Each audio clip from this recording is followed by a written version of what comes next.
Hey guys, this is Nate Pennington from RunDreamAchieve.com. In today's video, I wanted to talk on how to overcome a bad race.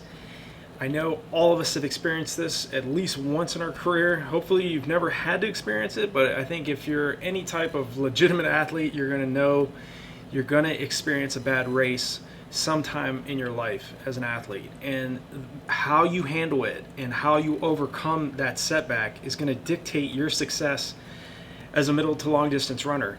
Some of the best distance runners, some of the best middle distance runners I've ever trained with in my life, Olympians, multi-time Olympians, were athletes that could get over a poor race quickly. And I don't think this is something that really any of us can do immediately. It's something that is learned. It's a trait that comes with time, with the ebbs and flows of training for any type of race, whether it's the mile all the way up to the marathon distance.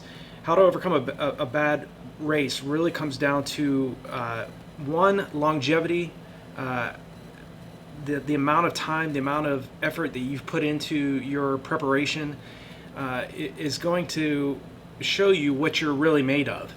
You have to be very, very cognizant of the fact that what you're doing is difficult. If continuing to remind yourself of what you want, how badly you want it, and what you're willing to do, and how much you're willing to give up in order to get it. The best middle distance runners and long distance runners are absolutely immersed. They're zeroed in, they're locked in, they're 100% committed to their success and seeing what they can do and how far they can push their bodies. And over the years, I have had my setbacks as well. I've had poor races, I've had bad races, I've had DNFs, I've had to drop out of a couple races over the years. And how I overcame it was the fact that I was always thinking long term. You have to think long term. If you get too bent out of shape over one poor race or one poor workout, or even a few poor races or poor workouts, you're not going to achieve what you want in this sport. You have to continue to learn from your setbacks, overcome the trials and tribulations you're going to experience as a middle to long distance runner. It's what you have to go through in order to get to the higher levels as a middle to long distance runner.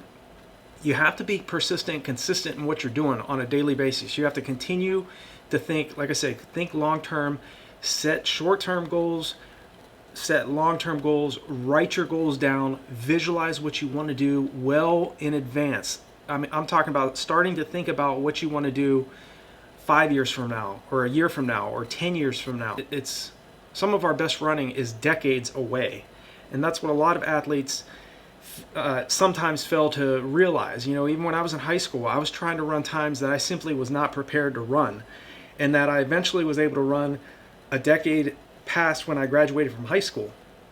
So yes, I thought about running the marathon when I was in high school, but I was not prepared to run a 2:19 marathon when I was in high school, or even when I was in college. I was 25 years old when I graduated college, and that was in 2000. I didn't run 2:19 for the marathon until 2007, 7 years later. So, you know, how to overcome a poor race really comes down to your willingness to be immersed, be consistent, think long term, and do not get discouraged when you deal with a setback as an athlete. It's part of the process. That's the biggest issue a lot of athletes have.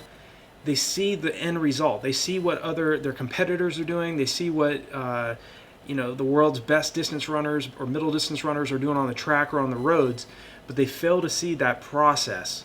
The days where it was super hot, or it was pouring down rain, or where you were out on the track and you were doing the workouts by yourself and you didn't have teammates around you, or you were out on the roads doing long tempo runs, or doing that long 20 to 24 mile long run by yourself, going out and doing those 50K long runs like my friend Patty mentioned on one of my videos. You know, these are athletes that are 100% committed. These guys and gals are 100% focused, zeroed in on what they're doing.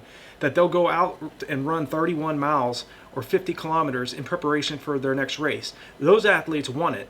They have that eye of the tiger, do whatever it takes attitude, and that's what you have to have in order to overcome a bad race or a bad performance know that that's part of the game. That's what all the, from beginner level athletes all the way to elite level athletes have experienced the same types of setbacks and the same types of poor performances and poor races that you've had to deal with. So take some confidence in that, and know that you're, like I said, your best racing, the fact that you're healthy. Think about the things that you're in control of. You are in control of what you listen to. You are in control of how much news media you listen to, or those things can really affect people. They can increase cortisol levels. They can increase stress levels in athletes as well as non-athletes alike. And what you're doing in your off hours, these, surround yourself with positive people that are going to take you to the next level. Read the books, listen to the seminars, listen to the podcast. Go to sites like RunDreamAchieve.com and NutritionGeeks.com and learn some new tactics, learn some new ways of not only preparing for your races, but preparing for how you're going to live after you're, retired from the sport of middle to long distance running. None of us can run at the elite level or at the very high levels for very long. You have to continually remind yourself of things that you're in control of, but things that can keep you motivated and keep you positive. Don't get bent out of shape. Like I said, it's very difficult. I know it's hard when you have a poor race or when you have a poor workout. I know what it feels like to be working your tail off, and you've trained for, say, a 12-week or a 16-week block of training, and you miss your goal. But just know that it's part of the process of achieving excellence in what you're doing. The fact that you're continuing to get out the door, putting in the heavy work, doing what's necessary on a daily, weekly, and monthly basis, and on a yearly basis, and the fact that you're continuing to stay zeroed in and focused in on your goal tells me already you're going to be a success. You're already a success, otherwise you wouldn't even be watching this video. The fact that you're watching this video, you're already seeking answers. You're seeking advice from other athletes that may be something that you dream about doing.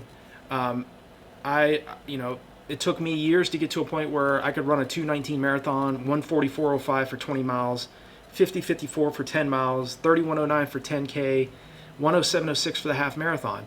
These types of times, these types of efforts didn't come overnight. So just continue to think about the fact that anybody that's done anything excellent, anything successful, they did it over a long period of time, and they were consistent. They put in persistent action on a daily basis. They thought about success. They were zeroed in on doing something absolutely stellar. And anybody can do this. We're all gifted in our own right. We all have different capabilities. If you're lacking talent, I can promise you, if you rely on your work ethic and you're driven enough and you work hard enough and more importantly, smart enough for a long enough period, you're going to get the result you're searching for. I didn't have a lot of talent either, but I relied heavily on my work ethic. I knew I had a level of talent, but I knew it wasn't enough. I knew I had to rely on putting in the work when my competitors were not willing to do it, putting in those double sessions on, even when I was in high school, getting out the door on Sundays or Saturdays to do my long runs when my competitors might have not been doing that, and getting out there regardless of what the temperatures were like, or if I didn't feel like it. A lot of the times we don't necessarily feel like going out for that second run, but you get out the door, and you probably already experienced this. You get out for your second run, and you feel better than you did in the morning workout. But for some reason during the day, you just feel like, man, I just don't feel like going out. Well, I think it's really important that you do. Get beyond your comfort zone.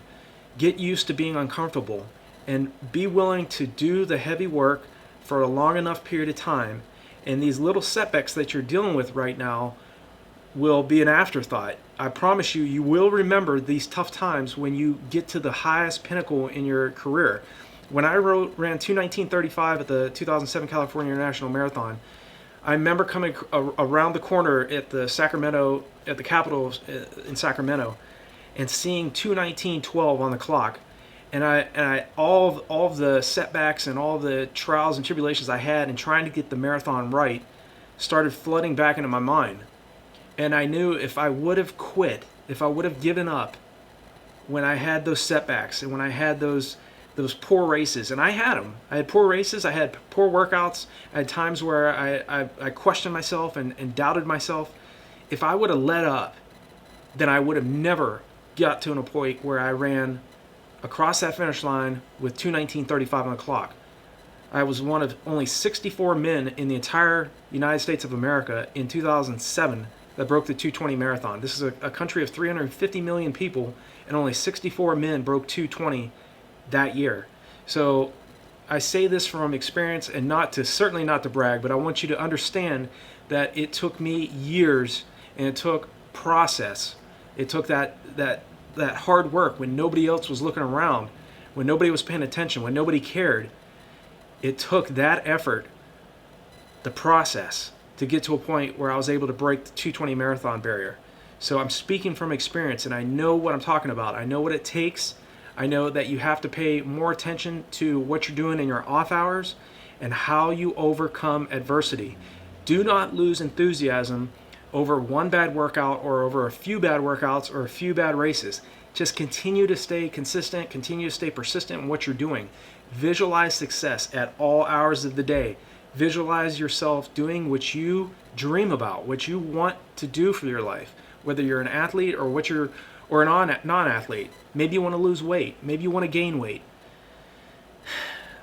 I mean, it really comes down to just really staying consistent and persistent in what you want and not losing enthusiasm. So that's my answer on how to overcome a bad race. I really think it's very important to stay committed, continue to focus on what you want, and don't let up.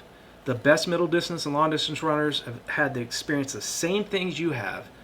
I'm a 2:19 athlete for the marathon, and granted, that's not the fastest marathon time in the world, but it's up there. And if I can experience the setbacks and continue to put in the heavy work, so can you.